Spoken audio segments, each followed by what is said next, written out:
Welcome back to another Isolation Cast. Today I have an incredible theater artist who I am so excited for him to tell you about his newest project, Nick Green. Nick, welcome to the show. Thank you for coming on today. Hey, thanks so much for having me. So why don't you tell the folks at home a little bit about who you are, and then we'll get into this awesome project that you have. For sure. So I am a playwright and book writer who lives in Toronto. My name is Nick. I'm a Gemini. Theater professional. Been working in the theater business across Canada for about 15, 17 years, somewhere around there. And most recently, the creator of the Social Distancing Festival. Which I was so excited to see the other day. It had been a little bit on my periphery, and then I saw that David Hein and Irene Sankoff did a video of a song from Come From Away, and I worked on a show with them a few years ago, so I was super excited to see that, which led me down the rabbit hole of the website, and I was like, oh, this is phenomenal, I need to talk to him. So why don't you tell the audience a little bit about what the festival is and kind of what your aim is with what you're trying to accomplish with it and kind of the mission statement. Sure. So it all started on a fateful Friday the 13th when a musical I was working on in collaboration with composer Kevin Wong got canceled. And actually, it's funny you mentioned the Come From Away connection. We were in the same Sheridan College developmental stream that Come From Away was first developed in. And so that's where we were doing this new show we've been working on for the last 2 years. And at the end of week 1, we're told everyone go home. So, and we're told that in a really nice way. Let me be very clear. They were amazing. Yeah. But it was, nonetheless, it was really, really devastating on like 2 levels. First of all that work, and who knows if we'll ever see that show come to life after that. But on top of that, like just as a person in Toronto, my whole family lives in Vancouver. I'm single. I live in a 1-bedroom apartment downtown Toronto. And I was suddenly going, okay, so I now need to go and be creative at home without a rehearsal hall filled with awesome artists. And I'm feeling super discouraged and also kind of scared about the world, falling apart. Mm-hmm. How am I supposed to stay creative and motivated? So it dawned on me, like, we really need a platform where artists who are going to suddenly find themselves without a project to look towards as somewhere that they can create something and submit to and get some of that canceled or postponed work out into the world. And that's what the website became. I love that. That's amazing. And I'm looking through even more in just the kind of broad spectrum of art and projects you all are kind of uploading and streaming. So can you talk about a little bit more about how it works and the kind of work you all are looking to kind of put up there? For sure. Well, I'll answer the second question first. Yeah. So the work that we've really been prioritizing are representations of an artistic work that's being canceled or postponed. So when I put out the call for submissions, we got, I think, like 400 submissions in like 4 days or something. Oh yeah, it was amazing. Like, and I loved looking at all of them. But I'd say there was a fair number of those that were things people had created sort of since going into self-quarantine, or things that they had created a year or 2 ago. And so just in search of having some sort of unifying factor amongst all the arts, I said, okay, first step, I'm only focusing on shows that were canceled or postponed. Mm-hmm. Beyond that, then I was looking at, in the different mediums of art, which ones were really captured in like an interesting or captivating way virtually or like through technology. Because obviously we're all going to be interacting with this work on our computers. So sadly, that archival on like a shaky cell phone cam doesn't work so well, and it's not representing the artist's work as much as it should, right? So, and now, like, I think the submissions keep on coming. We've only scratched the surface of stuff that's being canceled or delayed. But I'm becoming more open to thinking about how down the road, it might be a matter of starting to represent the work that is being created while in isolation. Because I keep saying we're in an art history moment. Like, Yeah.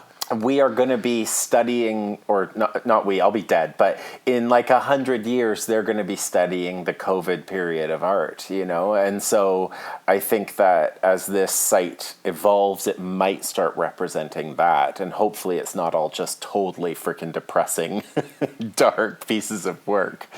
But who knows? Well, I think I got really dark in my first couple days, and being I'm a designer and a director, and so for me, as like watching all my students get crushed because we had productions canceled and like a showcase of student work for our dancers, which is always like hugely exhilarating for them to be able to like put their hearts out there, and it's not sad stuff, it's not heavily dramatic stuff always, but like I felt so much darkness the first couple days, like I think a lot of people did. But, that's where this came out of, which is it's this idea that, like, I actually want to talk about joy and things that are making us happy, despite of being scared and, like, what that does, because we're all really complex people. Artists tend to feel things much heavier than a lot of people do and on a much wider spectrum. So I think... I don't think actually looking, just maybe it's the artist that I know. I think there's going to be, there's always going to be some introspective art, but I'm really interested to see kind of the vibrancy of what comes out of this time of like what people are making at home or between themselves. And if I will say this whole thing has proven that like, you cannot keep an artist down, especially like theater artists, comedians. Like last night, this will be out in a couple days, but Rosie O'Donnell revitalized her show for one night only with like 55 Broadway stars. It was huge. It's a big deal, but it's just showing that like we all like it eats at us if we're not creating something. So I could see some of it being dark, but I honestly see a lot of that seeing a lot of vibrancy and color and just really fun things to come out of that. Yeah, I think there's going to be a lot of, like, this is a period of real meditation on human connection and relationships. And so I think there's been a lot of people out there who've stopped and thought to themselves, God, why have I been pushing so hard in that career when right now what matters is the FaceTime I have with my mom or, the connection I have with my neighbor. And so like that introspection, if there's anything that might be good that comes out of all of this, I have hope and believe that people are going to emerge from this kinder and more, prioritizing honest, true human relationships. And I do think those are possible over FaceTime, by the way. Oh, yeah. Like we can start now. I've spent more time virtually with my best friend in the past week than I have in the last 2 months. So, and that was real, even if it was over webcam. Yeah. So it's an interesting time. It is. It is. Well, and I think what's interesting is I have a lot of, I lived in New York for a while before I was based in Florida getting my graduate degree.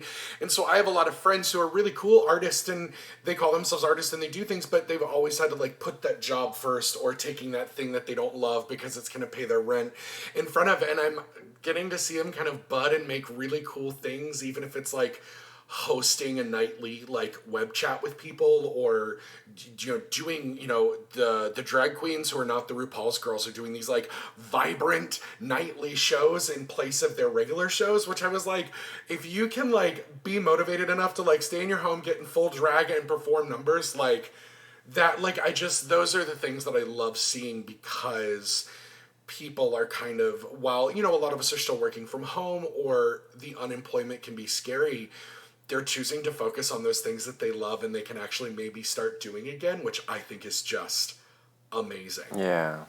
Yeah, that's great. Yeah. And that actually segues really well back to how the site works, because there actually are some drag shows that live stream on there. So, so the site has sort of 4 components. The first one that I think pulls a lot of people to the site is the live stream directory, which is a really comprehensive list that we update every day of different live streams that are happening all around the world. And so if you go there, you can find many times of the day, I mean, a lot of them seem to be more in the evening Eastern time. There is a smorgasbord of live stream entertainment to engage with that you can check out on there. So that's one aspect. The next is the actual sort of festival content, which is drawn from the submissions we've gotten. And so basically I've broken it down for now into 4 disciplines: dance, visual art, music, and theater / opera / musical theater. And that is a sort of, I'd call it semi-curated. Like, I have ensured that all of them seem quite interesting and also are watchable and of like a good quality. But I can't say I've watched every single one of them beginning to end, because we're representing, well over 100 artists throughout here. And so there's those general categories, and then on top of that, there's the featured categories, which is a totally curated list of the submissions that really, really stand out to me. And I'm also updating that one pretty much daily. And then finally, the 4th one, which I'm most excited about, but everyone keeps making fun of me about because they think it's going to fail terribly, but I think it's cool, is the beer tent. Because everybody knows that the best part of a festival is the beer tent, right? It's the beer tent. It's absolutely. the beer tent. Absolutely. And you know what? Artists love to drink. If there's one thing, even like sober artists are like, oh yeah, like you'll still go to an event where people are drinking. Yeah, you can have lemonade. You can drink whatever you want. You don't have to drink beer. It's a celebration. Yeah. It's merriment. And also that is where you meet the artist and you say, oh my God, I love your work. Let's work together. And so my idea with the beer tent, and it hasn't taken off yet, but it will. You mark my words. It's going to be it'll be the Facebook for the arts. My idea is it's a discussion forum, and you can post topics or respond. There's also a chat, like an old school chat room function there. I love that. I know.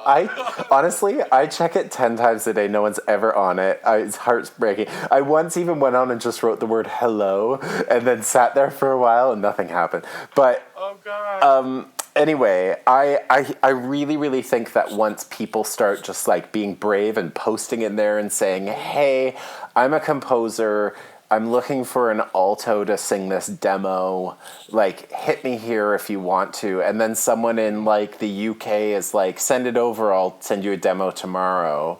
Like, why aren't we doing that? We should do that. We just need we need the meeting place, and the beer tent could be the place.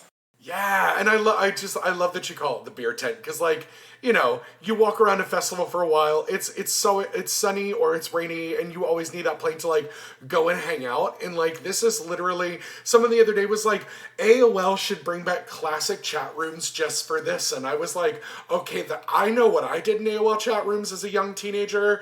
We don't need to get back into that. But this is like the evolved version of that, and I love that. Like, I'm looking at it right now, and I was like, God, as soon as we get off this call, I'm gonna sign up. Yes. Because this is so good. And I also, like, while we're sitting here, I'm thinking of like 4 or 5 new young musical theater composers that I know, who I know are just literally working like mice and creating new content right now, and like new works. And so I need to send them this way as well, which also makes me go, I can't wait to see the things that come out of this, because people suddenly have some time. And again, while unemployment might be scary, I'm so excited for the future, which I think this is so cool, which is what was exciting me so much about this festival, and why I wanted to talk to you. Well, that's so awesome. So I think this is a good segue a little bit. Nick, other than the festival, which I'm sure is taking up a ton of your time right now, what else are you doing to kind of like manifest joy and kind of find those things that are like making you happy and grounding you while we're in a time of uncertainty? I mean, I'm going to be honest, the festival has, I honestly believe, kind of like saved my life in the past week. I have spent every day for 7 days like looking at other people's art. And so, yeah, I need to create a few more healthy healthier boundaries around how long I'm spending doing that. And I mean, frankly, my eyes are starting to get mad at me. And so, like, I'm not going to spend 14 hours a day anymore on the site. But other people's art is always for my whole life. I'm a born and bred artist, like from the time I could walk. That has always brought me the greatest amount of joy. So even when I'm not sort of curating for this site, I'm sure that part of that is going to be going on Instagram or wherever like one of the things I do a lot is in the morning before I started this festival, I would find a contemporary artist of some sort and just go down a rabbit hole and spend an hour just looking at their art and reading about them.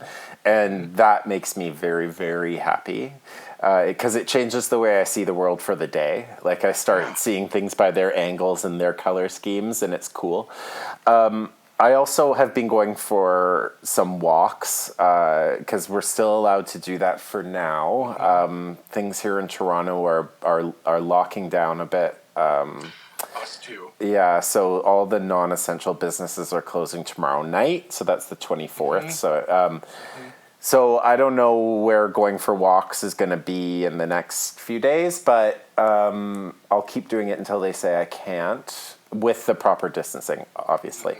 And then my friends and I, we've discovered some apps that we're going to use to commune. So one of the musical theater projects I'm working on right now is kind of loosely based on a genre of television show. I'm not going to go into any more details than that, but we have figured out a way of watching a show together. I love that. Which we're going to do. And then I've heard there's some party time app or something that I'm going to get tonight where you can play like charades and heads up and stuff like that over an app with your friends. So that's awesome. That's so cool. That's what I've been looking for because we have all of my friends, like we play a board game at least once a week together as kind of grad students who are just going out of our minds. So that's amazing. That sounds like a ton of fun. Yeah, I think it should be a good time. And, of course, I stocked up on booze, so I'll pop open a bottle of wine when I do that. Yeah, that's the one thing I didn't grab when I went to the grocery store. Because, like, literally just before this call, I found out that my county in Florida is going to stay at home as of tomorrow, or tonight at midnight, with only essential, like, places to be open, and we were supposed to stay indoors because I didn't realize we have like a third of the cases in our state are in my county, which is a tiny county. So that was I almost canceled, but I was like, no, I need this so much right now. So it was the one thing though. I was like, shit, I didn't get wine. I didn't get wine at the grocery store. There's still time. There's still time. There's still a little bit of time. So I think because a lot of the students here at University of Florida will listen to this, and kind of a lot of American theater artists and artists. So could you actually just talk a little bit about what the kind of like scape of Canadian theater is like right now, and working as a theater artist in Canada? Yeah, well, pre-corona. Pre-corona. Yeah, I mean, it's amazing to work in Canada. The theater communities in every major city, it's totally possible to work and live full-time as a theater artist. The communities there are really supportive of one another. And, there's a bit of a star structure in each city, but it's accessible. It's like no one's making $1 billion doing a show in Canada. So I feel even the people who are working full time at the Stratford Festival headlining are entirely approachable and kind and part of the community. Development of new musical theater is really, really taking shape up here. The Musical Stage Company and Sheridan College are two incredible hubs of new musical theater creation, especially the Canadian Music Theater Project at Sheridan, which is where Come From Away was created, as well as a few other shows that have gone on to tour through the States. So the musical theater scene is exciting, and there is a cohort of musical theater book writers and composer lyricist teams that are sort of coming up together, and they are really, really exciting artists. So it's a great place to be a creator right now. Well, up until last week, and then the future is uncertain, right? But I can tell you that, like, as a book writer for musicals, I've been continuing to work on musical theater projects with every one of my teams, and everybody wants to stay engaged and working, and the companies up here have been really outspoken about their commitment to figuring out a way to support us and get our projects to have a life, and so that's encouraging as well. That's absolutely amazing, because I love anytime I'm seeing things. And when I lived in upstate New York, we would come to the Stratford Festival at least once a year and pack in as much as we could. And so yeah, that's so good to hear, just because we don't always hear a lot about what's happening up there, but I know it's a huge, vibrant community, and so I was also excited to see that you are part of that community to get to chat with you. And so I know right now there are a lot of people who want to kind of help the arts continue to keep running. With the festival, do you all have a spot on the website where people can donate if they choose to donate? Is there anything that's kind of going with the festival? There's a donate page, but it's not for the festival. So anyone who's interested in making donations, we direct them to our donate page that has a really nice list of international organizations that support artists, like the Actors Fund, the Writers Trust. There's sort of different versions of those organizations in every country, and we started by just casting the net and putting some up there, and then some companies have approached us and asked to be added. But if it's on the site, we've, read enough to feel like this isn't a total hoax or something like that. There's a lot of different ways to support the arts right now. I know that places like the Actors Fund, they in the last week they've given out almost as much as they usually do in a year. So if you have the money to donate, I think it's really needed at those charitable organizations. That's awesome. Thank you for that. I appreciate that. Yeah, you all have so much listed on the website that I've been exploring for the last couple days and just seeing more. So I love that that's on there.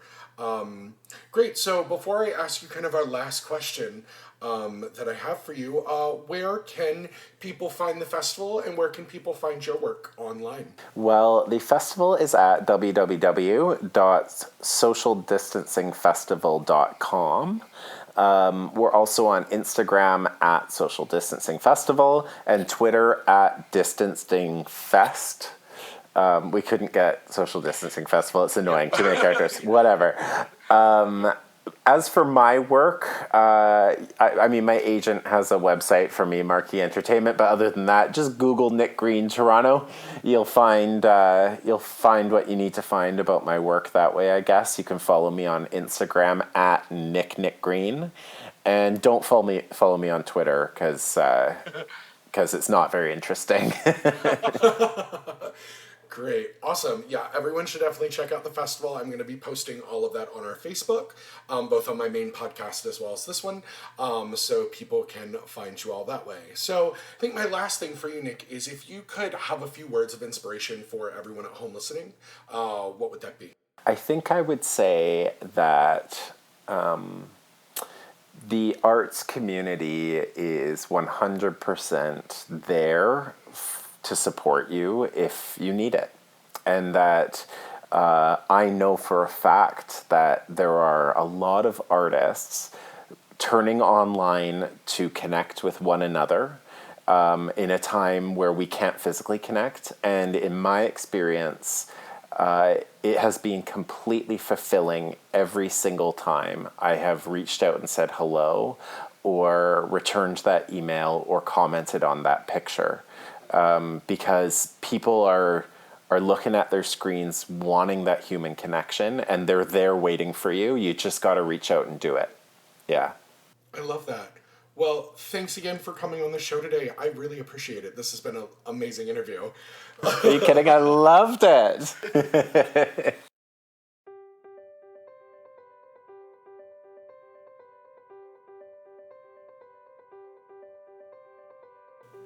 once again for joining us for Isolation Cast Voices from Quarantine, presented by Dole Whip and Dreams. You can find us on Facebook at Isolation Cast and at Dole Whip and Dreams Podcast. You can find us on Instagram at Dole Whip and Dreams, on Twitter at Dole Whip Pod, and on our website at www.dolewhipanddreamspod.com. And make sure you check out the amazing things that are happening at the Social Distancing Festival at socialdistancingfestival.com. Make sure you find all of their streaming services, check out all of their featured, and make sure you join the beer tent and talk with other artists like you and see what's happening worldwide. Now go out and find your joy.